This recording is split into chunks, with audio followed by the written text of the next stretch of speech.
Ladies and gentlemen, across America and around the globe, welcome to the AGN TCL Streaming News Network, home of America's good news to the world. Good morning, good afternoon, good evening, good night, wherever in the world you happen to be. I'm Austin Miles. And I'm Angela Baxter, and here's today's news. So today my theme is heroes. Oh, good. So I have a couple heroes to tell you about. The first hero is a Colorado teacher who tackled a gunman at a school. The math teacher, who has become a national hero after breaking up a potentially deadly school shooting near the site of the 1999 Columbine massacre, said Wednesday he simply was doing his job to protect students. Littleton schools have gone through extensive emergency drills after Columbine tragedy, and David Binky said he's always thought about what he'd do if a shooting broke out. He always said that he hoped he'd be able to do something about it. School officials praised the quick actions of Binky and his colleagues as further proof that the post-Columbine preparations have paid off. Authorities still are investigating why and for how long the accused gunman, 32-year-old Bruco Strong Eagle Eastwood, was inside the school before the shooting. Assistant principal said the suspect had signed in the main office about noon Tuesday, which was 3 hours before the shooting, in an effort to reconstruct the events, and they have found 5 live rounds from the rifle at several places in the school campus. He faces 2 counts of attempted first-degree murder. Eastwood has an arrest record in Colorado dating from 1996 for menacing, assault, domestic violence, and driving under the influence, and he is believed to have a history of mental issues. Eastwood is a former student of the school and has attended community college off and on in the pursuit of his GED. He opened fire in the parking lot with a bolt-action rifle that terrified teenagers as they ran for their lives. 2 students were wounded. Binky, who oversees the school track team, tackled the gunman. Another teacher helped to pin the gunman to the ground, and the assistant principal grabbed the rifle. Unfortunately, he got another round off before he could grab him, Binky said. He figured out that he wasn't going to be able to get another round out of the chamber, and he dropped the gun. Then they were struggling to try to get him subdued. Binky suddenly is a hero. A Facebook page called Dr. David Binky is a Hero quickly grew to more than 21,000 members, and his actions were discussed on the floor of the state Senate.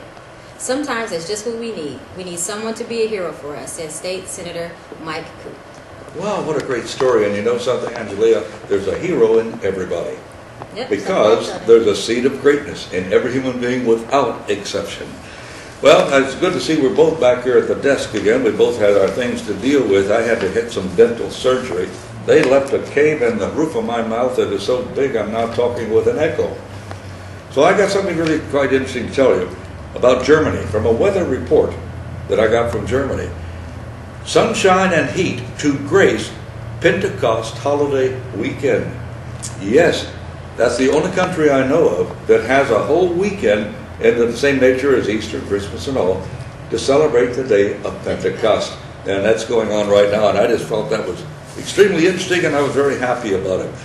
Now, this is a good thing coming out of the computer world and the iPods. I never knew too much about Steve Jobs, who was the head of the Apple corporation.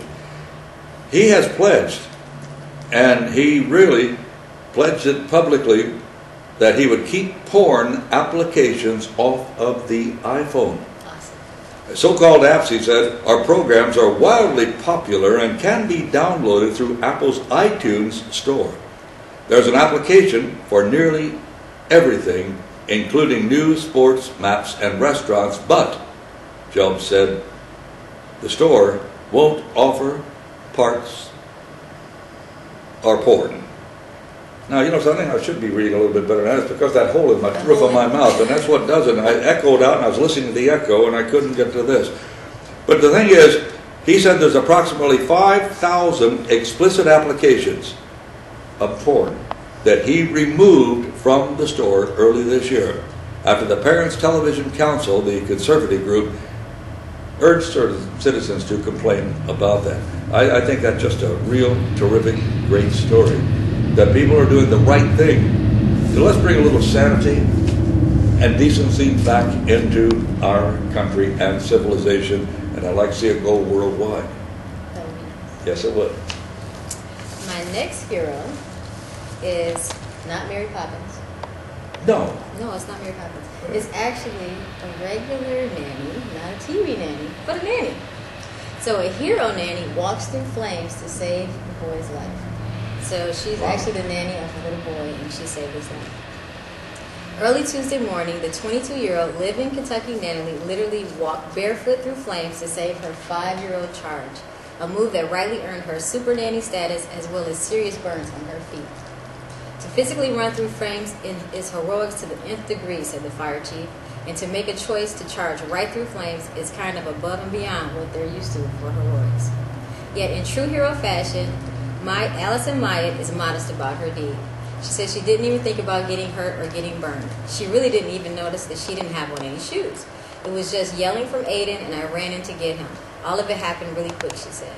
The drama began around 3 a.m. Tuesday when a broken ventilation fan in an upstairs bathroom overheated and caught fire.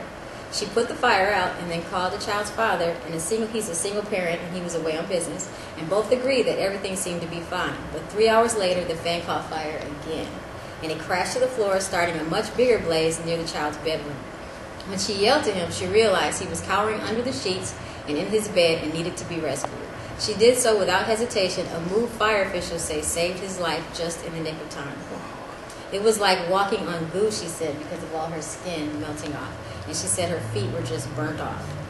Yet she still managed to get herself and Aiden out of the house and into their minivan. She drove them to a neighbor's house using just her toes because they weren't as severely burnt as the rest of her feet. And the fathers quickly came to the hospital and saw her on the bed. And he said to realize what she did for his son, you can't thank someone for that. There's nothing you can do to repay them for taking that kind of risk. Myatt clearly has Aiden's eternal gratitude as well. He told them today, I love her so much, I miss her when she's gone. And thanks to her amazingly heroic deed, it looks like they'll have more fun adventures ahead. Wow, what a wonderful report. Thanks, Angelia. That was great to hear. Well, here's one of a real miracle that took place, and apparently a lot of people had something similar, and it had to do with the Oklahoma tornado that kind of swept through that part of the country just recently.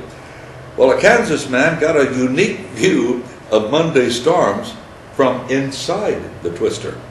Really? Yes, he was driving a semi-truck when the tornado picked him and his truck up.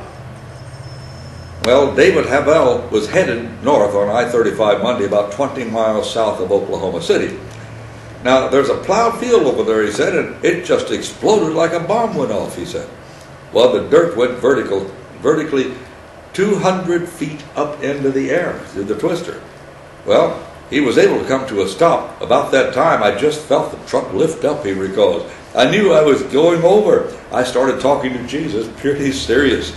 It just picked me up, moved me over about 20 feet, and then slammed me down. Well, the truck on its side, David was able to unbuckle himself and walk away. He said, I spent a lot of time giving thanks for that. I'm sure he did. Then he called his wife.